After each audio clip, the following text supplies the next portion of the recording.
Hello दोस्तों, welcome to my channel Aaram classes में आपका स्वागत है। आज हम लोग वैदिक सभ्यता के बारे में पढ़ेंगे। तो वैदिक सभ्यता ये क्लास नंबर 4 है। आपको एंशिएंट हिस्ट्री का ये सीरीज चल रहा है। इससे पहले 3 वीडियो हमने डाला है। अगर आप वो नहीं देखे हैं तो इस वीडियो देखने के बाद आप डिस्क्रिप्शन में जाके उसका लिंक है, वहाँ से आप उस वीडियो को देख सकते हैं। तो चलिए, आज का हमारा है वैदिक सभ्यता, जिसमें ऋग्वैदिक काल और उत्तर वैदिक काल के बारे में पढ़ेंगे। जो एनसीईआरटी बेस कंसेप्ट पे क्वेश्चन भी है इसमें, और एनसीईआरटी बेस पे ही इसमें टॉपिक सारे समझाए गए हैं, जो सारे एग्जामों के लिए बहुत ही इम्पोर्टेंट होंगे। तो इसमें आप देखेंगे कि जो वैदिक सभ्यता है वो आखिर कैसे आई। तो वैदिक सभ्यता अर्थात सिंधु घाटी सभ्यता के पश्चात भारत में जिस नवीन सभ्यता का विकास हुआ उसे ही आर्य अथवा वैदिक सभ्यता या वैदिक काल के नाम से जाना जाता है। तो आपको मालूम होगा कि इससे पहले सिंधु सभ्यता आई थी, जो 2500 ईसा पूर्व से 1700 ईसा पूर्व के बीच रही। उसके बाद काफ़ी वर्ष गैप रहा और एक अगली सभ्यता का विकास हुआ, वैदिक सभ्यता, जिसका विकास जो है 1500 ईसा पूर्व के आसपास हुआ था। और ये सभ्यता 1500 ईसा पूर्व से 600 ईसा पूर्व तक रही। तो वहीं वैदिक काल जो था वो कितना था, तो 1500 ईसा पूर्व से 600 ईसा पूर्व। और इस वैदिक सभ्यता को 2 भागों में हम लोग बांटे हैं। जिस सभ्यता का जानकारी ऋग्वेद से मिलता है, यहाँ नीचे दिया हुआ है ऋग्वेद, उसको ऋग्वैदिक काल अर्थात 1500 ईसा पूर्व से 1000 ईसा पूर्व के बीच माना जाता है, और इसे बोला गया ऋग्वैदिक काल। वहीं बाकी वेदों के अनुसार, जैसे यजुर्वेद, सामवेद या अथर्ववेद, इस तीनों वेदों के साथ हमें जानकारी जिस वैदिक सभ्यता का मिली उसे उत्तर वैदिक काल में रखा गया, और इसका समय था 1000 ईसा पूर्व से 600 ईसा पूर्व। तो इस तरह से वैदिक सभ्यता का यह विकास क्रम था, जो 1500 ईसा पूर्व से 600 ईसा पूर्व के बीच रहा। और कहीं ना कहीं आप एक बात ये भी याद रख सकते हैं कि जो वैदिक सभ्यता थी ये ग्रामीण सभ्यता थी, जबकि सिंधु सभ्यता शहरी सभ्यता थी। तो ये एक क्रम भारत में उल्टा रहा, क्योंकि पहले गांव बनने चाहिए फिर शहर का विकास होता है। यहाँ सिंधु सभ्यता पहले शहरी सभ्यता आ गई, और उसके काफ़ी बाद वैदिक सभ्यता ग्रामीण सभ्यता आई। तो इस तरह से कह सकते हैं कि इसका काल भी थोड़ा उल्टा चला भारत में। वहीं वैदिक काल में आर्यों का आगमन भारत में हुआ था। तो वैदिक काल में आर्यों का ही आगमन हुआ, और आर्य जो है ये संस्कृत शब्द है। तो आर्य कैसा शब्द है? संस्कृत शब्द है, जिसका अर्थ ही होता है श्रेष्ठ। तो आर्य संस्कृत शब्द और इसका अर्थ है श्रेष्ठ। तो इस तरह से बातें आप आर्य के बारे में याद रख सकते हैं। और आर्य जो आए थे उनके मूल निवास स्थान को लेकर काफ़ी इतिहासकारों का अलग अलग मत रहा है। जैसे पहले इतिहासकार मैक्स मुलर आते हैं, जिन्होंने मैक्स मुलर ने क्या बताया था कि आर्यों का जो निवास स्थान था वो मध्य एशिया था, अर्थात यूरेशिया, जो आल्प्स पर्वत के ही आसपास के क्षेत्र जो पड़ते हैं मध्य एशिया, वहीं पे मैक्स मुलर ने भी बताया कि ये मध्य एशिया से आए थे आर्य। वहीं पे डॉक्टर संपूर्णानंद जो थे ये भी बताते हैं कि आल्प्स पर्वत के पूर्व में अर्थात यूरेशिया से आर्यों का आगमन हुआ था भारत में, और वैदिक सभ्यता का विकास हुआ।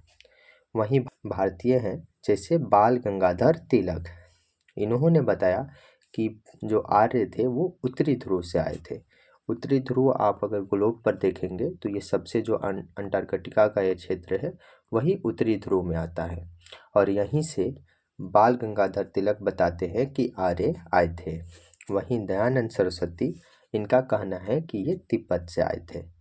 लेकिन इस अगर चारों के बातों में देखें तो इसमें सबसे जो मान्य है वो मैक्स मुलर का है।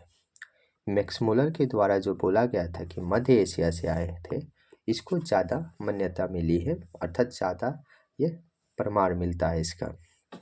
तो इस तरह से आर्यों का अगर मूल स्थान के बारे में क्वेश्चन आए तो उसका राइट आंसर मध्य एशिया ही लगाइएगा। और काफ़ी बार ये भी क्वेश्चन पूछा है कि बाल गंगाधर तिलक के अनुसार आर्य कहाँ से आए थे। तो इस तरह से अगर नाम धर के पूछ ले तो वो उत्तरी ध्रुव बताइएगा। तो ये कुछ उनके निवास स्थान के बारे में जानकारियाँ थी। वहीं आर्य सर्वप्रथम पंजाब और अफगानिस्तान में आके बसे थे। तो उनका जो आने का क्रम था वो सबसे पहले आए तो पंजाब और अफगानिस्तान में आके बसे, और यह एक ग्रामीण सभ्यता थी, अभी हम बताए। और आर्यों की जो भाषा थी वो क्या थी, संस्कृत थी।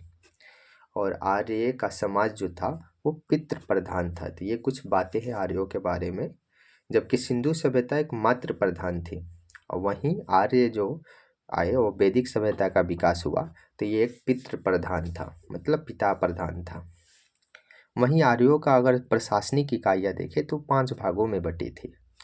उसमें सबसे छोटा कुल था, उससे बड़ा ग्राम, उससे बड़ा विश्व हो गया जिसके 20 पति थे, उसके बड़ा जन, और सबसे बड़ा राष्ट्र होता था। तो इस तरह से उनकी प्रशासनिक इकाइयाँ भी बटी हुई थी। आगे देखते हैं कि वैदिक सभ्यता के अध्ययन के लिए साहित्य और पुरातात्विक साक्ष्य का सहारा लिया जाता है। तो अगर वैदिक सभ्यता के बारे में अगर जानना है तो उसके 2 साक्ष्य हैं, एक साहित्यिक साक्ष्य, एक पुरातात्विक साक्ष्य। इन दोनों साक्ष्यों के उपयोग से हम वैदिक सभ्यता के बारे में जान सकते हैं। जिसमें अगर पुरातात्विक साक्ष्य की बात करें तो इसमें बोगज कोई अभिलेख, तो बोगज कोई अभिलेख जो है ये काफ़ी महत्व है वैदिक सभ्यता के लिए, जिसमें साक्ष्य मिलता है कि 1400 ईसा पूर्व के एक लेख में वैदिक देवताओं इंद्र, वरुण, मित्र और नसत्य का उल्लेख किया गया है। तो जो बोगज कोई अभिलेख है तो इसमें भारत के जो देवताएं हैं इंद्र, वरुण, मित्र और नसत्य, इनका उल्लेख मिलता है, और वो भी कौन सा, 1400 ईसा पूर्व में। इसीलिए माना जाता है कि कहीं ना कहीं वैदिक सभ्यता जो थी वो मध्य एशिया से आई थी, क्योंकि वहाँ की सभ्यता से मिलती जुलती है। वहीं इसमें और अगर देखें साक्ष्यों के बारे में, पुरातात्विक साक्ष्यों के बारे में, तो पूर्व वैदिक काल, तो पूर्व वैदिक काल में जो साक्ष्य मिले वो मिले गौरिक मृत भांड। तो गौरिक मृत भांड भी मिले हैं जो पूर्व वैदिक काल के बारे में बताता है, और इसको बोला जाता है OCP। वहीं उत्तर वैदिक काल में मिला है चित्रित धूसर मृत भांड। तो चित्रित धूसर मृत भांड जो मिला है तो ये इसको बोलते हैं PGW, और ये मिला है उत्तर वैदिक काल की जानकारी देता है।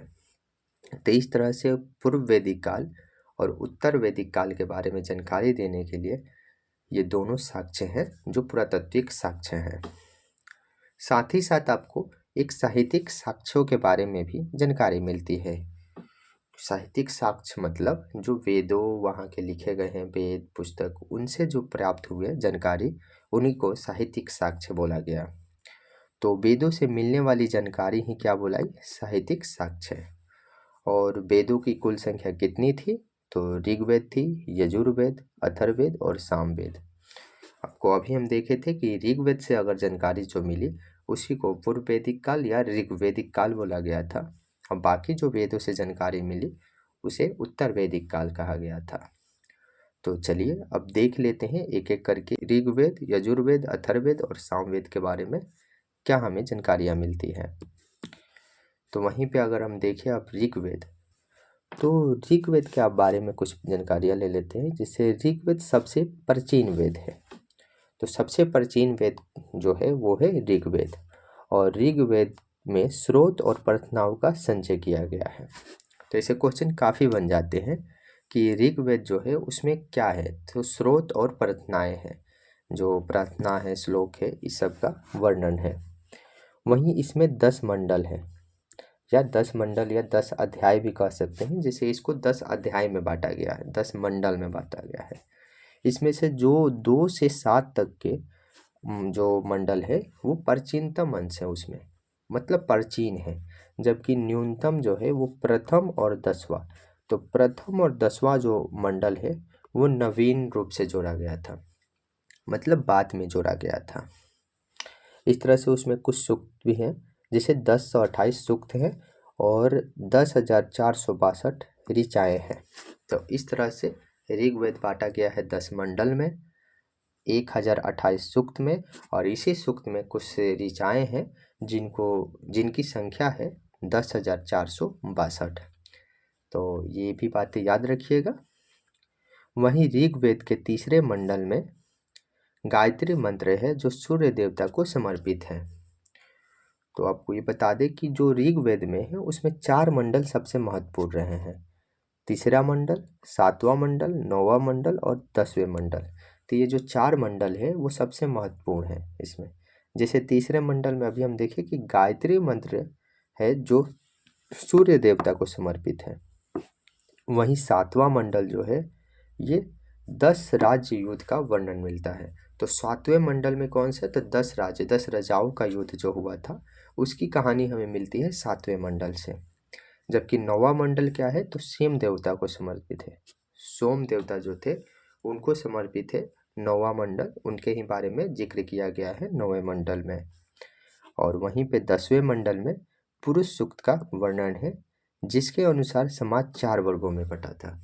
तो 10वां मंडल में पुरुष सूक्त का भी वर्णन है और इसी में वर्ण व्यवस्था देखने को मिलती है। तो सबसे पहले ऋग्वैदिक काल में अगर वर्ण व्यवस्था देखने को मिलती है तो वो मिलती है पुरुष सूक्त से 10वें मंडल में। और इसमें वर्णों का जो आधार था, जो वर्ण बनाए गए थे वो कर्मों के अर्थात ज्ञान के आधार पर बनाए गए थे। जैसे जो ज्ञानी ज़्यादा थे उससे कम, जो इस तरह से ज्ञान के कैटेगरी में बांटा गया था। जैसे इसमें जो पहला था ब्राह्मण, तो ब्राह्मण थे, दूसरा क्षत्रिय था, तीसरा वैश्य और चौथा शूद्र। तो इन 4 वर्णों में बटा हुआ था ऋग्वैदिक काल अर्थात वैदिक काल। तो इस तरह से ये 4 वर्ण मिलते हैं और ये पुरुष सूक्त से मिलते हैं। वहीं अगर इंद्र के लिए देखें तो इसमें 250 है ऋचाएँ, और वहीं अग्नि के लिए तो 200। तो 250 और 200, तो सबसे ज़्यादा ऋचाएँ जो है वो इंद्र के लिए और अग्नि के लिए 200 हैं। तो ये भी बातें इंपॉर्टेंट हो जाती है, कभी कभी वन लाइनर में ये क्वेश्चन पूछ लेता है।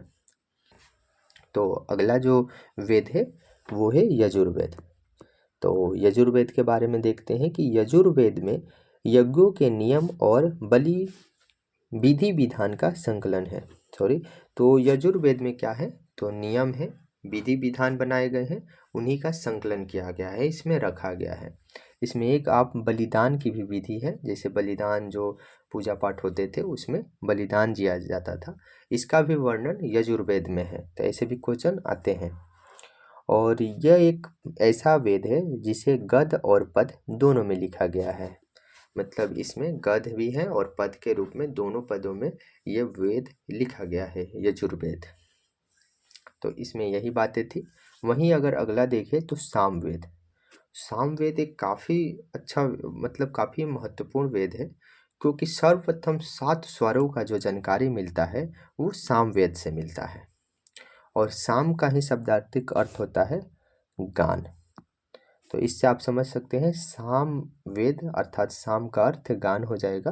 और इसमें ही 7 स्वरों की जानकारी पहली बार मिली। इसे भारतीय संगीत का जनक भी कहा जाता है, क्योंकि इसी में सबसे पहले 7 स्वरों की जानकारी मिली। इसमें संगीतमय स्रोत का भी वर्णन है। तो इस तरह से सामवेद की अपनी विशेषता है। वहीं अगला जो वेद है अथर्ववेद, ये चौथा वेद है और ये सबसे लास्ट में आया था। ये वेद सबसे लास्ट में आया। तो अथर्ववेद अथर्व ऋषि द्वारा रचित है। और अथर्ववेद का संबंध किससे है, चिकित्सा है, तंत्र मंत्र से है, वशीकरण से है, जादू टोना, इस सब का जो जिक्र है वो अथर्ववेद में है। तो तंत्र मंत्र, जादू टोना, चिकित्सा, इन बातों का वर्णन है अथर्ववेद में और इसे लिखा था अथर्वा ऋषि द्वारा। अथर्ववेद को ही ब्रह्मदेव या वेस्ट श्रेष्ठ वेद कहा जाता है। तो अथर्ववेद को ही क्या कहा जाता है? ब्रह्मवेद। तो ऐसे क्वेश्चन पूछे हुए हैं कि अथर्ववेद को और किस नाम से जाना जाता है? तो ब्रह्मवेद के नाम से। और ये वेद जो है वो श्रेष्ठ वेद है। तो वेदों में सबसे श्रेष्ठ जिसे माना गया है वो है अथर्ववेद। तो इस तरह से ये 4 वेद थे जिनसे जानकारियाँ हमें वैदिक सभ्यता के बारे में मिलती है। वहीं कुछ इन बॉक्स में हमने समरी कर दिया है कि वेदों की संख्या कितनी है। तो 4 है, ऋग्वेद, यजुर्वेद, सामवेद, अथर्ववेद। वहीं पुराणों की संख्या 18 है और उपनिषद की संख्या 108 है। और वहीं वेदांग की जो संख्या है वो 6 है। और ये 6 कौन कौन से वेदांग हैं? जैसे वेद को सबसे पहले जब ऋषि मुनियों ने अध्ययन किया तो उसे 6 भागों में बांट के अध्ययन किया था। जैसे शिक्षा, कल्प, व्याकरण, ज्योतिष, छंद और निरुक्त। तो ये 6 जो है ये वेदांग है, वेद के अंग। उसी तरह से पुराण की संख्या 18, उपनिषद की संख्या 108 भी याद रखिएगा। उपनिषद का शब्दार्थिक अर्थ होता है गुरुओं के समीप बैठना। तो उपनिषद का मतलब ही होता है गुरुओं के समीप बैठना, और इसलिए उपनिषद महत्वपूर्ण होता है। ये आपका वेद का ही एक हिस्सा होता है। वहीं सत्यमेव जयते जो है ये मुंडको उपनिषद से लिया गया है। तो ये काफ़ी बार क्वेश्चन पूछा हुआ है, इसलिए हमने यहाँ लिखा हुआ है कि जो सत्यमेव जयते है वो कहाँ से लिया गया है? तो मुंडको उपनिषद से है। काफ़ी फेवरेट क्वेश्चन है, तो ये बातें याद रखिएगा, स्टार मार्क लगा लीजिएगा कि सत्यमेव जयते मुंडको उपनिषद से ही लिया गया है और उपनिषद की संख्या 108 है। इसी में जब अगला हम देखते हैं, यहाँ पे आपको समरी कर दिए हैं। जैसे वेद के बारे में यहाँ एक जगह समरी कर दिए हैं, जिसमें देख सकते हैं वेद है, अध्येता है, उपवेद है, उपनिषद और अरण्यक। इस तरह से 5 भागों में बांट के हमने वेद के बारे में एक समरी ले लिया है। इसका स्क्रीनशॉट भी आप ले सकते हैं। जैसे ऋग्वेद, तो ऋग्वेद के जो अध्येता होते हैं, अध्येता मतलब अध्ययन करने वाला, पढ़ने वाला, उसे बोलते हैं होत्री। तो होत्र किसे बोलते हैं? ऋग्वेद में। और ऋग्वेद के उपवेद का क्या नाम है? तो आयुर्वेद। तो आयुर्वेद, ऋग्वेद, आयुर्वेद इस तरह याद रख सकते हैं। तो आयुर्वेद है इसका उपवेद। उसी में जो उपनिषद जो है, इसके उपनिषद का नाम है कौशितकी और ऐतरेय। तो कौशितकी और ऐतरेय किसका उपवेद उपनिषद है? ऋग्वेद का। वहीं इसमें आरण्यक जो है वो है कौशितकी और ऐतरेय। तो इसमें उपनिषद और आरण्यक इस दोनों को सेम ही है, कौशितकी और कौशितकी ऐतरेय। तो इस तरह से ऋग्वेद का याद रख हो जाएगा। वहीं यजुर्वेद का अगर देखें तो इसके अध्ययनकर्ता को बोलते हैं अध्वर्यु। तो यजुर्वेद को अध्वर्यु इसके अध्येता को बोलते हैं, अध्ययन करने वाला का। इसी का उपवेद होता है धनुर्वेद, और उपनिषद होता है तैत्तिरीय और शतपथ, और आरण्यक भी सेम होता है तैत्तिरीय और शतपथ। तो इस तरह से बातें ये आसान हो जाएगी याद करने में। वहीं सामवेद जो है इसके जो अध्ययन करता है उद्गाता। तो सामवेद गीतों का वर्णन है, और इससे आप देख सकते हैं कि इसके जो अध्ययन करता है उसमें भी गाता लगा हुआ है। तो इस तरह याद रखिएगा कि उद्गाता किसका अध्येता है? तो सामवेद के। वहीं में इसका उपवेद जो है गंधर्व वेद है। तो सामवेद के उपवेद गंधर्व वेद, और इसके उपनिषद जो है वो केन और छांदोग्य। और वहीं अरण्यक में पूछे तो इसमें हो जाता है जैमिनीय और छांदोग्य। तो इसमें एक थोड़ा सा अलग है कि उपनिषद में केन है और अरण्यक में जैमिनीय है। तो इस तरह याद रखिएगा, थोड़ा ध्यान रखिएगा। वहीं अथर्ववेद है, इसके अध्ययनकर्ता को ब्रह्म कहते हैं। तो आपको मालूम है कि अथर्ववेद को जो लिखे थे अथर्व ऋषि लिखे थे, अर्थात ब्रह्म, इससे आप समझ सकते हैं। और उपवेद जो है उसके शिल्प वेद है। तो अथर्ववेद का उपवेद शिल्प वेद। वहीं इसका उपनिषद जो है मांडूक्य, प्रश्न और मुंडक। तो मांडूक्य, प्रश्न और मुंडक किसका उपनिषद है? तो अथर्ववेद का। और इसमें आरण्यक नहीं है। तो इस तरह से ये शॉर्ट फॉर्म में हमने सारे चारों वेदों के बारे में लिख दिया है। इसका स्क्रीनशॉट लेकर आप 1-2 बार देख लीजिएगा, क्लियर हो जाएगा। इसमें अगला जो बात आता है वैदिक काल के देवता। तो वैदिक काल के कुछ देवता थे, उनके बारे में हम देख लेते हैं 1 मिनट में। इंद्र या आर्यों के सर्वाधिक प्रिय देवता थे और इन्हें युद्ध और वर्षा का देवता कहा जाता था और इन्हें ही पुरंदर भी कहा जाता था।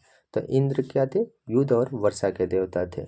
वहीं अग्नि, तो आग के देवता अग्नि। वरुण के देवता वायुदेव हो गए। सोम के देवता, जंगल के देवता को सोम कहा जाता था। वहीं मारुत जो है वो तूफान के देवता कहे जाते हैं।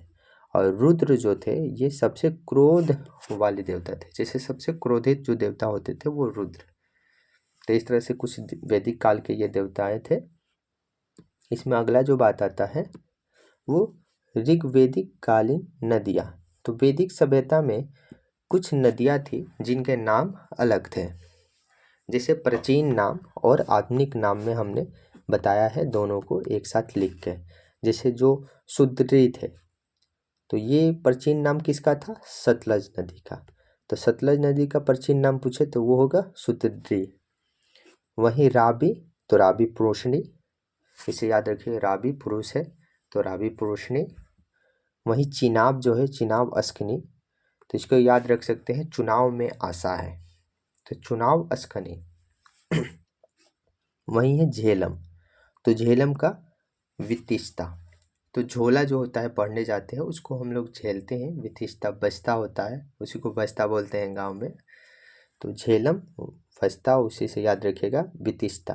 तो झेलम को वितिस्ता बोलते हैं। वहीं घग्गर नदी को क्या बोलते थे? तो सरस्वती भी बोला जाता है और दुष्वंती भी बोला जाता है। तो घग्गर को ही बोला जाता है सरस्वती और दुष्वंती भी। वहीं ब्यास नदी को प्राचीन नाम है बिपाशा, तो ब्यास बिपाशा। वहीं काबुल जो है ये कुंभा नदी, काबुल जो नदी है उसको कुंभा नदी वाले बोला जाता है। और कुर्रम को कुमो, तो काबुल कुंभा और कुर्रम कुमो। वहीं गंडक नदी सादा नीरा, तो गंडक नदी में हमेशा पानी रहता है, ये तो इसी तरह याद रख सकते हैं, सदा नीरा। और स्वात जो नदी है उसको बोला जाता है सुवस्तु। तो इस तरह से कुछ आधुनिक नदियां हैं जिनके प्राचीन नाम कुछ थे, उनके बारे में ये शॉर्ट लिस्टेड है। इसको भी आप एक बार देख लीजिएगा, यहाँ से भी क्वेश्चन आते हैं। वहीं जो अगला है वैदिक काल के 6 दर्शन है। तो इसमें 6 दर्शन है, जिसे वेद और उपनिषद को पढ़कर ही 6 ऋषियों ने अपना दर्शन गढ़ा है और इसी को भारत का षट दर्शन कहा जाता है। मतलब 6 दर्शन मतलब षट दर्शन, 6 दर्शन। जैसे इसमें सांख्य दर्शन, तो सांख्य दर्शन कौन लिखे थे? तो कपिल। वही न्याय दर्शन तो गौतम का है। योग दर्शन पतंजलि का है। वैशिष्ट दर्शन कर्णाद का है। पूर्वी मीमांसा जैमिनी और वहीं वेदांत जो है बदरायण। तो इस तरह से 6 दर्शनों के नाम याद रख सकते हैं। जैसे सांख्य दर्शन जिसको रचे थे कपिल, न्याय दर्शन गौतम, योग दर्शन पतंजलि, वैशिष्ट दर्शन कुर्णाद और पूर्वी मीमांसा जैमिनी, वेदांत वदरायण। तो इस तरह से 6 वैदिक काल के जो 6 दर्शन थे वो याद रख सकते हैं। इसमें कुछ महत्वपूर्ण बातें हैं वैदिक काल के बारे में, वो हम लोग देख लेते हैं। जैसे आर्यों का मुख्य व्यवसाय क्या था? पशुपालन था। जबकि सिंधु घाटी सभ्यता में क्या था? तो वहाँ व्यापार था और आर्यों का मूल व्यवसाय पशुपालन। वहीं गाय को वैदिक काल में अधन्य बोला जाता था। अधन्य मतलब न मारे जाने योग्य पशु की श्रेणी में था, अधन्य गाय को कहा गया है। आर्यों का प्रिय पशु घोड़ा एवं सर्वाधिक प्रिय देवता इंद्र थे। तो आर्यों का प्रिय पशु घोड़ा एवं सर्वाधिक प्रिय देवता कौन हो गए? इंद्र थे। वहीं आर्यों द्वारा खोजी गई धातु कौन थी? लोहा थी। तो सिंधु घाटी सभ्यता में हम लोग पढ़े थे कि उस टाइम कांसा थी, मतलब कांस्ययुगीन सभ्यता कौन थी? तो सिंधु सभ्यता थी। वहीं वैदिक सभ्यता आते आते लोहे की खोज हो गई, लोहे का बहुत ही उपयोग बढ़ गया और इसे लोहयुगीन सभ्यता भी बोला जा सकता है। तो वैदिक सभ्यता में किसका खोज हो गया? तो लोहा का। ऋग्वेदिक में सरस्वती नदी को सबसे महत्वपूर्ण स्थान अर्थात पवित्र नदी माना जाता है। तो ऋग्वेदिक में जो है सबसे पवित्र नदी कौन थी, तो सरस्वती नदी है। अभी अभी हम लोग पढ़ते हैं कि गंगा नदी है, लेकिन उस टाइम सरस्वती नदी थी। वहीं ऋग्वेद में गंगा का उल्लेख 1 बार किया गया है, यमुना का उल्लेख 3 बार किया गया है और सिंधु नदी का उल्लेख सबसे सर्वाधिक बार किया गया है। तो ऋग्वेद में अगर पूछे कि सबसे ज़्यादा बार किस नदी का जिक्र किया गया है, तो सिंधु नदी, ना कि गंगा और ना ही यमुना की। तो सिंधु नदी का सबसे सर्वाधिक बार उल्लेख है और सबसे पवित्र नदी सरस्वती है। अगला बात है कि उत्तर वैदिक काल में इंद्र की बजाय प्रजापति सर्वाधिक प्रिय देवता थे। तो प्रिय देवता इनका कौन था, तो प्रजापति। उत्तर वैदिक काल में वर्ण व्यवस्था के बजाय जन्म के आधार पर निर्धारण होने लगा था। तो आपको मालूम है कि वैदिक सभ्यता में जो ऋग्वेदिक सभ्यता थी, ऋग्वेदिक काल था, उस टाइम वर्ण व्यवस्था ज्ञान के आधार पर चलता था। लेकिन उत्तर वैदिक काल आते आते अर्थात 1000 ईसा पूर्व के समय के बाद जो वर्ण व्यवस्था थी वो जन्म के आधार पर निर्धारित होने लगी। तो व्यवसाय के बजाय क्या था, इनका जन्म के आधार पर इनका निर्धारण किया जाने लगा। वहीं पहले इनके प्रिय देवता इंद्र थे और बाद में प्रजापति हो गए थे। तो ये भी याद रखिएगा कि अगर ऋग्वेदिक काल में पूछ ले तो प्रिय देवता इंद्र और उत्तर वैदिक काल में प्रजापति। तो इस तरह से कुछ इम्पोर्टेंट बातें थी। तो ये ऋग्वेदिक काल के बारे में हमने पूरा जानकारी ले लिया। तो यहाँ पे हमारे थ्योरी सेक्शन कंप्लीट हुए। अब हम लोग इम्पोर्टेंट क्वेश्चन करेंगे। तो चलिए देखते हैं क्वेश्चन। तो प्रीवियस ईयर क्वेश्चन को देख लेते हैं। इसमें सबसे पहला क्वेश्चन है, पूर्व वैदिक और ऋग्वेदिक संस्कृति का काल किसे माना जाता है। तो पूर्व वैदिक या ऋग्वेदिक संस्कृति का काल किसे माना जाता है, तो ये माना जाता है 1500 ईसा पूर्व से 1000 ईसा पूर्व। ऑप्शन ए सही हो जाएगा। वहीं 1000 से 600 ईसा पूर्व ये उत्तर वैदिक काल का है। अगला क्वेश्चन है, उत्तर वैदिक संस्कृति का काल किसे माना जाता है, तो ये माना जाता है 1000 ईस्वी से 600 ईसा पूर्व। ऑप्शन बी सही हो जाएगा। अगला क्वेश्चन है, इनमें से किस फसल का ज्ञान वैदिक काल के लोगों को नहीं था। तो किस फसल का ज्ञान वैदिक काल के लोगों को नहीं था, तो जौ का था, गेहूं का था, चावल का था, तंबाकू का नहीं था। तो इसका राइट आंसर डी हो जाएगा। अगला क्वेश्चन है, वेदों की संख्या कितनी है। तो वेदों की संख्या कितनी है, तो वेदों की संख्या 4 है। ऑप्शन सी सही हो जाएगा। अगला क्वेश्चन है, भारत के राज चिन्ह में प्रयुक्त होने वाले शब्द सत्यमेव जयते किस उपनिषद से लिया गया है। तो ये आरआरबी में पूछा गया है, प्रीवियस ईयर क्वेश्चन है। तो सत्यमेव जयते मुंडको उपनिषद से लिया गया है। इसका राइट आंसर ए हो जाएगा। अगला क्वेश्चन है, ऋग्वेदिक आर्यों का मुख्य व्यवसाय क्या था। तो ऋग्वेदिक आर्यों का मुख्य व्यवसाय क्या था, तो वो था पशुपालन। इसका राइट आंसर बी हो जाएगा, पशुपालन। अगला क्वेश्चन है, किस देवता के लिए ऋग्वेद में पुरंदर शब्द का प्रयोग हुआ है। तो किस देवता के लिए ऋग्वेद में पुरंदर शब्द का उपयोग हुआ है, तो वो हुआ है इंद्र के लिए। तो इंद्र को ऋग्वेद काल में पुरंदर कहा जाता है। अगला क्वेश्चन है, भारतीय संगीत का आदि ग्रंथ कहा जाता है।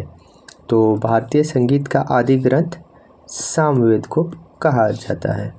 आदि ग्रंथ जिसमें संगीत का वर्णन है। इसका राइट आंसर डी हो जाएगा। पुराणों की संख्या कितनी है। तो पुराणों की संख्या कितनी है, तो ये है आपका 18। तो 18 पुराण है, वहीं 4 वेद है और 108 उपनिषद है। गायत्री मंत्र किस पुस्तक में मिलता है। तो गायत्री मंत्र जो है ये मिलता है आपका ऋग्वेद में। ऋग्वेद के तीसरे मंडल में गायत्री मंत्र का उल्लेख किया गया है। अगला क्वेश्चन है, ऋग्वेद में कुल कितने मंडल है? तो ऋग्वेद में कुल 10 मंडल है। राइट आंसर ये हो जाएगा। अगला क्वेश्चन है, वैदिक काल में व्यास नदी को किस नाम से जाना जाता था? तो वैदिक काल में व्यास नदी को विपाशा के नाम से जाना जाता था। इसका राइट आंसर ए हो जाएगा। अगला क्वेश्चन है, ऋग्वेद में सबसे महत्वपूर्ण और पवित्र नदी किसे मानी जाती है? तो ऋग्वेद में सबसे महत्वपूर्ण और पवित्र नदी सरस्वती को माना जाता था। सरस्वती उस टाइम सबसे पवित्र नदी थी, जबकि सर्वाधिक बार जिक्र सिंधु नदी का हुआ था। अगला क्वेश्चन है, भारत के किस स्थान की खुदाई से लोहा धातु का प्रचलन के प्राचीनतम प्रमाण मिले हैं? तो भारत के किस खुदाई से? ऑप्शन बी हो जाएगा, अंतरजी खेड़ा से धातु लोहा का प्राप्त हुआ है साक्ष्य। अगला क्वेश्चन है, योग दर्शन के प्रतिपादक है? तो योग दर्शन के प्रतिपादक कौन है? तो वो है पतंजलि। इसका राइट आंसर ये हो जाएगा, पतंजलि को योग दर्शन का प्रतिपादक माना जाता है।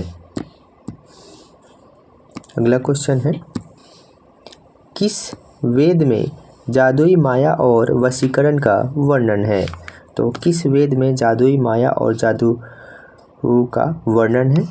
तो ये है आपका अथर्ववेद में। इसका राइट आंसर डी हो जाएगा, अथर्ववेद। अगला क्वेश्चन है, आर्य शब्द इंगित करता है? तो आर्य शब्द किसको इंगित करता है? तो आर्यों का मतलब ही होता है श्रेष्ठ वंश। तो श्रेष्ठ का मतलब आर्य, तो आर्य का मतलब श्रेष्ठ होता है। अगला क्वेश्चन है, आर्य भारत में संभवतः आए थे? तो आर्य भारत में कहाँ से आए थे? तो इनका निवास स्थान मध्य एशिया बताया जाता है कि आर्य जो है वो मध्य एशिया से आए थे। इसको कौन बताए थे? तो मैक्स मुलर ने। अगला क्वेश्चन है, गोत्र व्यवस्था प्रचलन में कब आई? तो गोत्र व्यवस्था जो थे वो प्रचलन में कब आई? तो वो उत्तर वैदिक काल में। उत्तर वैदिक काल में गोत्र अर्थात जन्म के आधार पर वर्ण व्यवस्था होने लगी, जबकि उससे पहले व्यवसाय के आधार पर होती थी ऋग्वैदिक काल में। तो इसका राइट आंसर बी हो जाएगा। अगला क्वेश्चन है, वैदिक युग में यौ कहा जाता था? तो वैदिक युग में यौ जौ को कहा जाता था, वहीं चावल को व्रीहि और गेहूं को गोधूम कहा जाता था। अगला क्वेश्चन है, व्रीहि शब्द किसके लिए प्रयुक्त हुआ है? तो ये चावल के लिए प्रयुक्त हुआ है। इसका राइट आंसर ए हो जाएगा। अगला क्वेश्चन है, प्राचीनतम पुराण है? तो प्राचीनतम पुराण कौन सा है? तो वो है मत्स्य पुराण। इसका राइट आंसर ए हो जाएगा। मत्स्य पुराण को प्राचीनतम पुराण माना जाता है और पुराणों की संख्या 18 है। अगला क्वेश्चन है, ऋग्वैदिक काल में सबसे प्रधान देवता कौन थे? तो ऋग्वैदिक काल में सबसे प्रधान देवता वो थे इंद्र, जबकि उत्तर वैदिक काल में प्रजापति बन गए थे। तो ऋग्वैदिक काल पूछा है तो यहाँ पे हो जाएगा इंद्र। अगला क्वेश्चन है, उत्तर वैदिक काल में किस देवता को सर्वोच्च स्थान प्राप्त था? तो ये प्रजापति को। उत्तर वैदिक काल के बारे में पूछ रहा है तो इसमें कौन से देवता प्रधान थे? तो प्रजापति। वहीं ऋग्वैदिक काल में इंद्र। अगला क्वेश्चन है, संस्कारों की कुल संख्या कितनी है? तो संस्कारों की कुल संख्या कितनी है? 18। तो संस्कारों की कुल संख्या 18 है। अगला क्वेश्चन है, ऋग्वेद में अधन्य शब्द का प्रयोग किसके लिए किया गया है? तो अधन्य शब्द का प्रयोग गाय के लिए किया गया है और इसका मतलब होता है मारा नहीं जाने वाला पशु, अर्थात वध योग्य नहीं, अधन्य मतलब। तो इसका राइट आंसर बी हो जाएगा, गाय। अगला क्वेश्चन है, निम्न में से किसे भारतीय परमाणुवाद का जनक कहा जाता है? तो किन्हें परमाणुवाद का जनक कहा जाता है? तो ये कहा जाता है कर्नाद को। कर्नाद इसका राइट आंसर हो जाएगा, जिनको भारतीय परमाणुवाद का जनक कहा जाता है। अगला क्वेश्चन है, ऋग्वेद में सूक्त है, तो ऋग्वेद में कितने सूक्त हैं? तो 1028। इसका राइट आंसर सी हो जाएगा, 1028 सूक्त है। वहीं 10 मंडल है। अगला क्वेश्चन है, गायत्री मंत्र की रचना किसने की थी? तो गायत्री मंत्र की रचना ये किए थे विश्वामित्र ने। इसका राइट आंसर बी हो जाएगा, विश्वामित्र। अगला क्वेश्चन है, आर्यों का प्रिय पशु कौन सा था? तो आर्यों का प्रिय पशु घोड़ा था।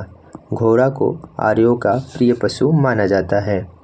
अगला क्वेश्चन है, ऋग्वेद में सबसे अधिक बार किस नदी का उल्लेख हुआ है? तो ऋग्वेद में सबसे अधिक बार सिंधु नदी का उल्लेख हुआ है, जबकि सरस्वती नदी सबसे पवित्र नदी मानी जाती है। वहीं गंगा को 1 बार जिक्र हुआ है और यमुना का 3 बार जिक्र हुआ है। अगला क्वेश्चन है, आर्यों की भाषा कौन सी थी? तो आर्यों की भाषा क्या थी? तो वो संस्कृत थी। तो आर्य संस्कृत शब्द था जिसका मतलब था श्रेष्ठ। तो इसका मतलब श्रेष्ठ था। आर्यों की सभ्यता कैसी थी? तो आर्यों की सभ्यता एक ग्रामीण सभ्यता थी। इसका राइट आंसर ये हो जाएगा, ग्रामीण सभ्यता। जबकि शहरी सभ्यता तो ये सिंधु सभ्यता की थी। अगला क्वेश्चन है, ये आज का लास्ट क्वेश्चन, उपनिषदों की संख्या कितनी है? तो उपनिषदों की संख्या 108 है। तो आपको ये क्लास कैसा लगा आप कमेंट में बताइएगा। तो आज के लिए इतना ही, मिलते हैं अगले वीडियो में। जय हिंद।